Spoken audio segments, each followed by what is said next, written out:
Welcome back, everyone, to the TRON podcast. This is your host, Rashad Woods. We have a very special guest today, multi-talented artist, filmmaker, and all-around entertainment guru, Mr. Mike Messier. Thank you so much. You also have your own film festival as well. Can't forget to do about that, as well as doing art.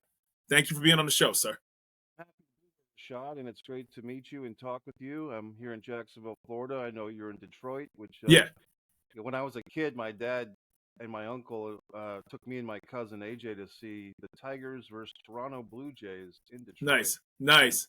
Yeah, so that was, and they have a big rivalry from what I understand. So it was, Yeah. I'm not much of a baseball guy, but that sure is a big rivalry too. But you went to the old stadium too. They have a really nicer new park that they put up in the last about 20 years ago. So you went to yeah, the old Tiger Stadium.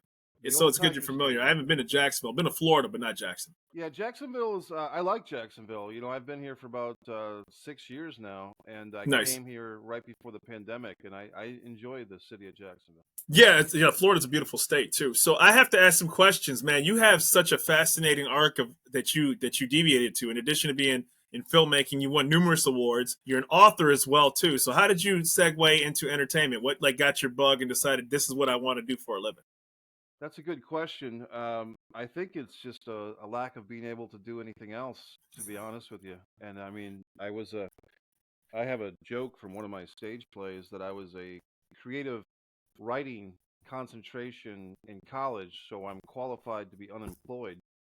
And It's awesome. so, I mean, I tried the day job thing, and I just wasn't good at it. I mean, Yeah, I sold subscriptions to theater plays, and that was a thing that, a lot of times, and I'm not trying to be braggadocious, but I'd be selling subscriptions to theater plays and feeling that I was a better actor or just as good as an actor right. as some of the people on the stage. And at times I felt that some of the stage plays I was writing were just as good in a different way than some of the shows on stage. And that's a thing that's kind of common. You know, a lot of people talk about, hey, they were in a movie theater and they saw a movie and they're like, hey, I got a story that's better than this. Or someone's in a bookstore and they're seeing literally millions of books in a bookstore and they're thinking, Right. I could write something better than this. And it's an interesting world, Rashad, because nowadays people I think are more encouraged than ever to be creative and pursue their goals. But 10, 20 years ago, and probably even more, 50 years ago, it was such an exclusive party of creativity. People that were encouraged to actually pursue art for a Right. living. And now it's opened up. The floodgates are opened up. I think the internet kind of democratized a lot of things, right? Because oftentimes it was like if you didn't have any formal training in that particular field, or if that wasn't in the bloodline, so to speak, and I'm talking kind of just generally speaking, then it wasn't something that people would say, this is what I'm going to do for a living, because it was what you saw on screen you didn't see in your own backyard, so to speak, right? Yeah, and even I mean, if you think about it, I always, for whatever reason, I think about the Barrymore family. You know, people. I mean, Drew Barrymore is very talented, but she's third or fourth generation Right. at this point, and That's all you she know, knows. right. So, and it's odd that even now, I mean, our society still encourages people with certain last names to pursue things. If you're a Kardashian or whatever, you're more encouraged to share your exploits than if Right. you're not. But Right. like you said, democratize is kind of what leads us, that I'm able to, and people can criticize things like Amazon, but with Amazon, I'm able to publish my novel. Exactly. Listen, and what this is, and what I found interesting about you was how many you do a lot of short films. So, like, what appeals to you? Like, I have so many questions about that. Like, first of all, like, who do you get? How is it funded? Right? Because even making a short film is still an expensive process. Yeah, exponentially, a short film from my way of doing things is a lot less expensive, a lot more inexpensive than a feature. Not just based on, say, if it cost me $1,000 to make a short film with a 2-day shoot, that same type of setup would cost hundreds of thousands of Oh my dollars goodness. for a feature. The reason why it expands so much is because if you're using actors that are, people that you know or you're friendly with, or even if I've auditioned people cold and become friendly with them once I've cast Right. them, but you can get 2 days out of people for either no cost or little cost. But if you're trying to get 3 weeks out of somebody or a month, That's a different story. that's a different story. And I pulled that off once to make a feature. But I think I mean, with that process, blood sugar sedase, the reality is, buddy, I had a settlement from a car accident. I mean, that film was fueled by blood money, my blood. You know what I mean? Like, Jeez. so I mean, That's deep. yeah, and I mean, I had a moment when I was in the back seat of a car after getting hit by a drunk driver that I basically had this little epiphany. Well, I guess I'm making a movie, and that's exactly what happened, and it took me. I started casting and rehearsing with the actors before Mhm. the settlement came through. But I was Wow. determined. I was determined to make a movie, and the thing is, Rashad, I had two other screenplays that I really wanted to make at that time, Right. Wrestling with Sanity and Chris and the Coffee Girl. But Yeah. because I knew, on a practical sense, those movies were out of budget for 10 or 12 grand. Right. I wrote the movie script, Blood Sugar Sedace, knowing that I had about 10 or 12 grand coming to me, and Gotcha. what type of movie can I make with a very small budget? So, Right. you Right. know, and that happened, but as far as why making short films, I think a good thing about short films, and I do run a film festival. In fact, now I run 3 film festivals. One of Avalonia, them's called Avalonia, right? yeah, that was the first one. So that's on its 10th season already. So that's Avalonia Short Festival, Avalonia Festival of Short Films, etc. Because we do have categories for film posters and trailers and Hmm. previews and stuff. And then I added in the last year all comedy short film festival and all horror short film festival. And I mean, even the process of learning, like, okay, I did the first film festival and it has a name that means a lot to me, but Hmm. most people don't know what Avalonia is, and what that is. It's a piece of land that I drifted off saw that. into the ocean. Yeah. So with with all comedy and all horror, those were very more specific, and they were more tangible for people. So even running one film festival kind of brought me to the point of 8 or 9 years later. Okay, now I know how to run a film festival more efficiently, and I can run other film festivals. Right. And so, I love the title of one of your books. It says "Fight or Play Basketball. Every shot counts." I thought that was, yeah, right there. Like, can you go into that book for us real quick? I'd love to know more about what the book and its contents. Yes. So this novel, it is pretty solid, I think, and it's basically, you would call it a young adult coming of age. The lead character has just turned 18 a week before we meet him, Jack Stratch.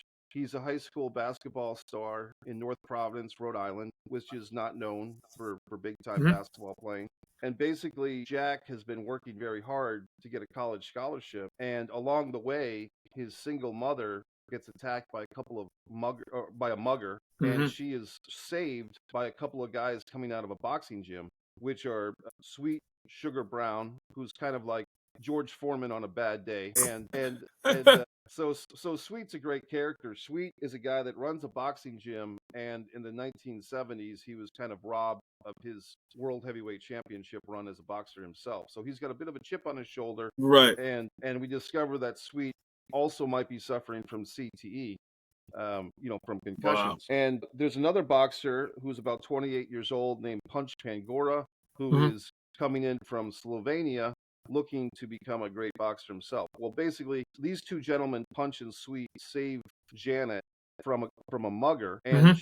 she befriends them, and she introduces them to her son. The son, who's a basketball star, becomes intrigued with boxing because two things: these guys seem to have an interest in his single mother, so being the good son that he is, he's got to make sure that these guys are legit for his mom. Absolutely. And then the second thing is he's intrigued by the singular sport, the fight for yourself instead of a Correct. teammate.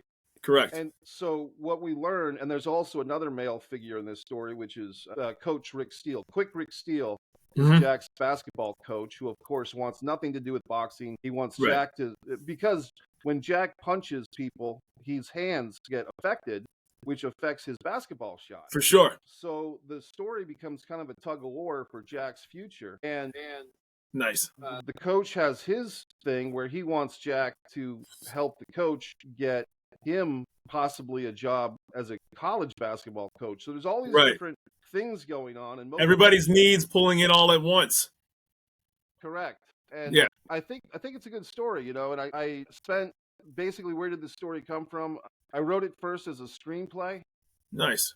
I wrote the first 5 or 6 pages with the working title of Rocky 7, Okay. and this is before the Creed movies came out. Yeah. And just as a lark, I was like, "Hey, I'm going to write a Rocky sequel." And I actually started writing 5 or 7 pages of it, and then I Okay.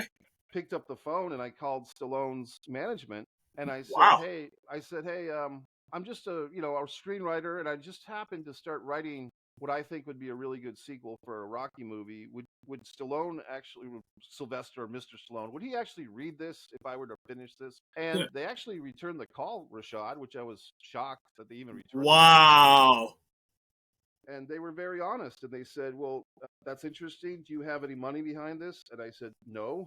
And they said, well, to be honest, he probably wouldn't read it unless it had some money behind it. Hmm. So I was happy to have that conversation because they were so That's honest with crazy. me. Yeah. And so I basically went back to the first 5 or 7 pages, and I Yeah. changed Rocky to Sweet, like Rocky Yeah. became Sweet Sugar Brown. Nice. Nice. and Nice. and so I made my own story basically, and that was as a screenplay. The screenplay actually has won some awards, and then eventually during the pandemic I translated this story and another one, A Distance from Avalon, from screenplays into novels. Yeah. And so that's Right. how we got to this. And then a couple of years later I just recorded the audiobook version of Fighter Play Basketball as well. So Yeah, that sounds like, man, that sounds like, it still sounds like a great movie to me, to be quite honest with you, right? It almost has kind of a Bronx Tale feeling to it without, obviously the criminal element involved in it. And that sometimes sounds like something I'd be very interested in watching. I hope you get a chance to make that into a movie or a television feature. Yeah, we're good. I was saying, that still sounds like a great movie, or I'd be interested because it reminds me a lot of the Bronx Tale a little bit in a way.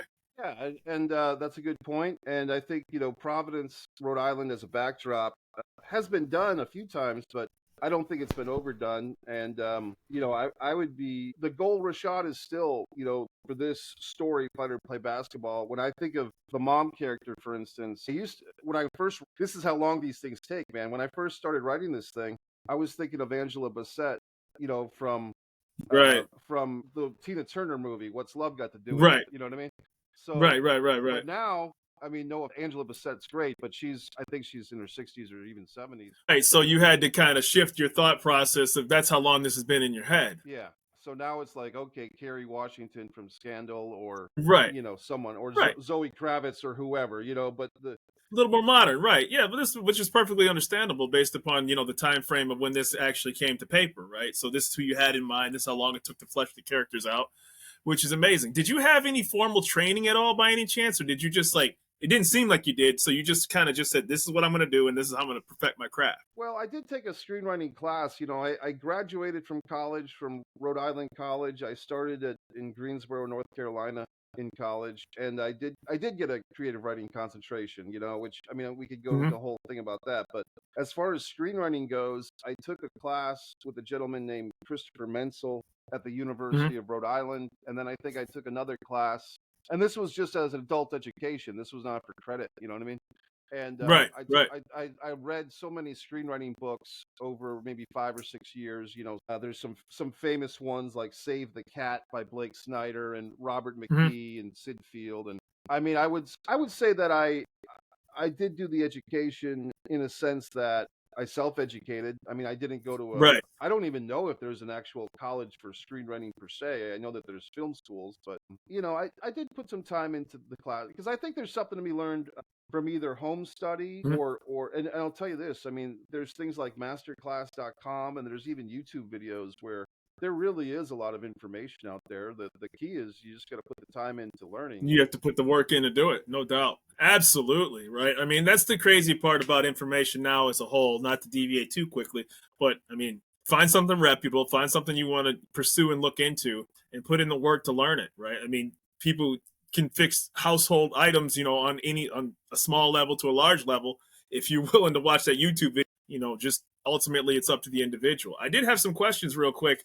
Like, you also have like photography, best art, and things like that. And so you're also a prolific actor as well too, in a number of different films as well too, and you've worked with a number of large names. And you have a number of IMDb credits. That's awesome. So how do you handle all this?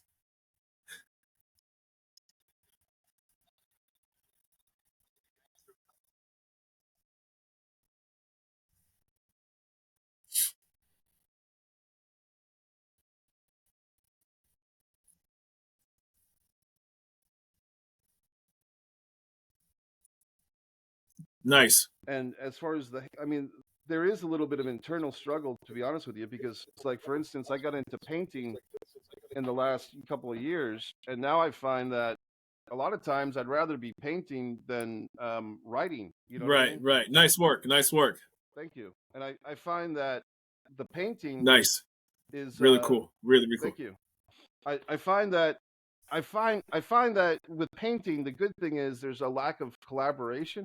Like with filmmaking, especially, we talked Hmm. about that movie Blood Sugar Sex Ace. I mean, I literally, as the kids say, had $8 in my checking account at one point making Oh that my movie. God. You know what I mean? Because any filmmaker who sells funds will tell you it's a good way to go broke pretty quick. Oh my God.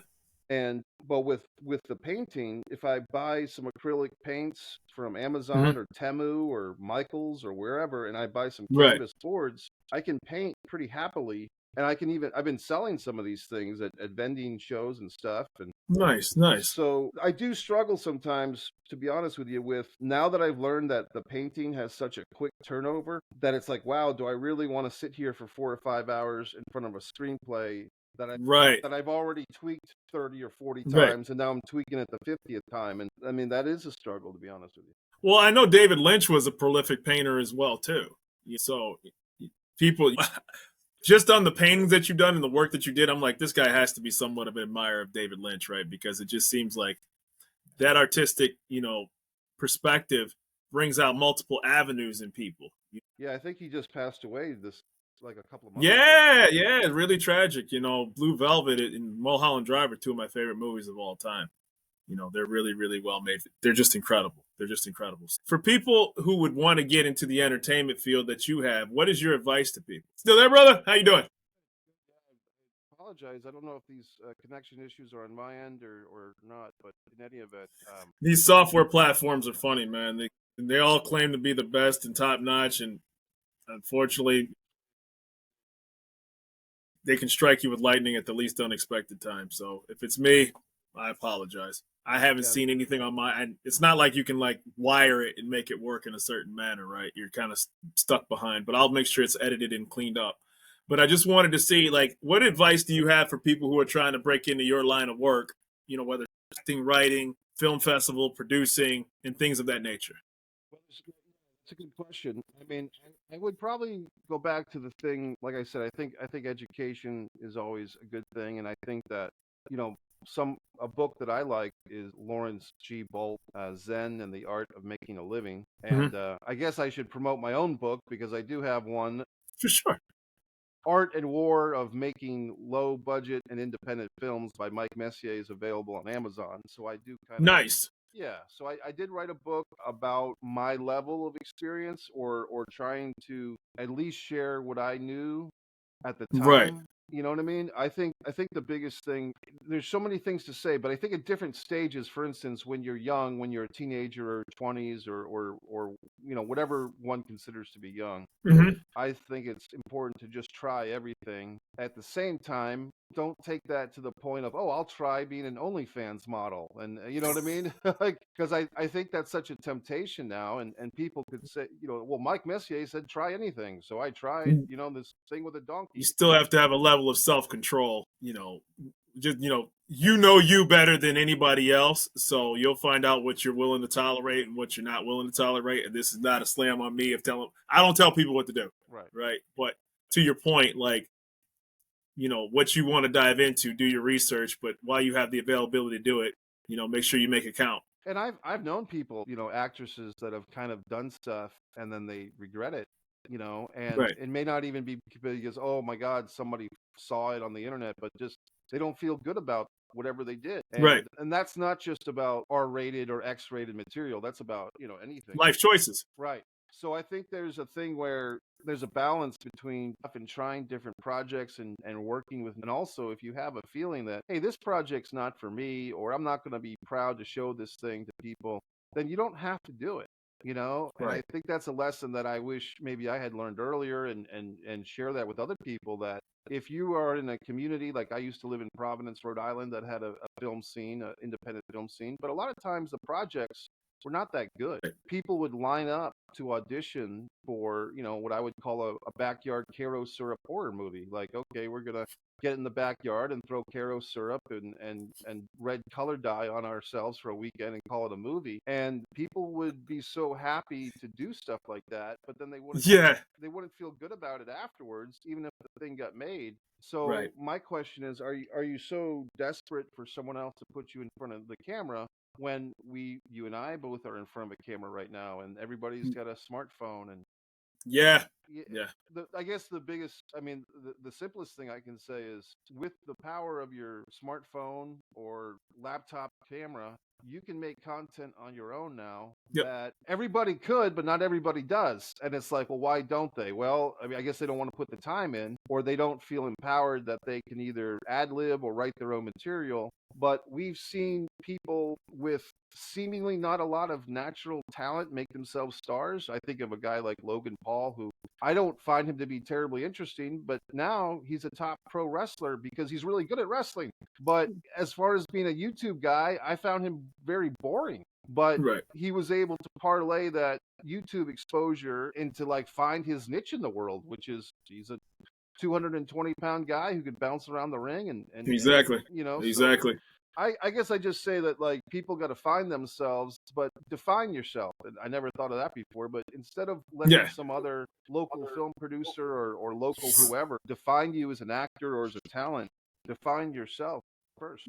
Yeah, that's really good advice. And, again, the internet's helped a lot of people out that normally wouldn't have had an opportunity to do things like that. Now, I saw you won a couple, obviously, different awards, some from Toronto, some from India as well, too. So has this opportunity that you've opened up for yourself allowed you to go, like, places that normally you haven't been? Did you actually go in person for these awards? The farthest I've really gone is Texas, to be honest with you. Okay. Like I went the Austin Revolution Film Festival. I went there in 2024. They played my silent film Disregard. It got nominated for a couple of awards. My buddy Jose Gonzalez got nominated for the best actor. I've gone to Texas. I've gone to other states. I haven't gone to other countries. Okay. A lot of times with film festivals, most 99.99 times, if you get nominated for an award or if they select your film, you don't actually have to attend in person. I did not know that. Okay. Yeah. I did not know that. Yeah. So for instance, I run 3 film festivals now, and they're out of Florida, Jacksonville. But Hmm. the people that actually show up, the filmmakers that get selected that show up, are typically within. I've had people come from South Carolina to Florida, but Right. that's a day's drive. As opposed, I wouldn't even encourage anyone from Italy or from Japan to come to Got it. Florida. Not just for my festival. If you're coming anyway, by all means, but Right. at some point you have to just be realistic with people. Like, a film festival may be anywhere from 5 hours to 2 or 3 days of networking and handshaking and everybody enjoying Right. each other's company. But can you really, say that that's worth $5,000 or $6,000 to come out for? Exactly. Okay. Probably Yeah, I not. just was curious. Yeah. But I've got, like I said, I've gone to for the Texas festivals. This guy named Jamie runs a couple of them, him and his wife. And I went to San Angelo, Texas, basically to see my 40-minute movie that I'd seen 100 times before. But it's still a support deal that you're there. Yeah. And what would I have ever gone to San Angelo, Texas if I had a film and a festival in San Angelo, Texas? Probably Right. not. So, I think people just have to kind of weigh that. Like, is it worth me going out to this city that I've never been before beyond just the festival? Am I going to see something new that I haven't seen before? Got it. Yeah, I just was curious how those operate, like, the size and scope of it, if it was in person, virtual, etc. So, I would love to continue this conversation with you because I think you have a wonderful story to tell, and there's a lot that I didn't get a chance to get into, and sometimes we're constrained by time. But your background and your prolific acting work is so fascinating, and I love that book, and I would love to see, it on Netflix or Amazon or in a major theater because I think a story like that is so original and it resonates with a lot of people too. So, Mike Messier, like, I want to keep the dialogue with you, brother. I'll be happy to come on anytime, Rashad, and I really wish you luck with this TRO. It's really the reality of nothing. Is that correct? The randomness, but close. Yeah, it's called the randomness of nothing, right? Like, so I'm not a filmmaker, I'm not a baker, right? But I'm a guy that likes to know a lot of stuff. So that's why I created the randomness of nothing, so I could talk to people like you. Well, I think it's great, and I think you are a really good presence here, and I'm happy to come on the randomness of nothing podcast in the future. My apologies for botching that the first time, but Dude, this is casual. This is all about normal conversation, and I hope to talk to you a lot more because, to be honest with you, man, I'd like to pick your head a little bit further. So, best of wishes. I love the work that you do. This is Mike Messier, Rashad Wood signing off on the Tribe Podcast. Much success to you, brother. thank you, Rashad. Have a great day. Thanks, everybody. Of course.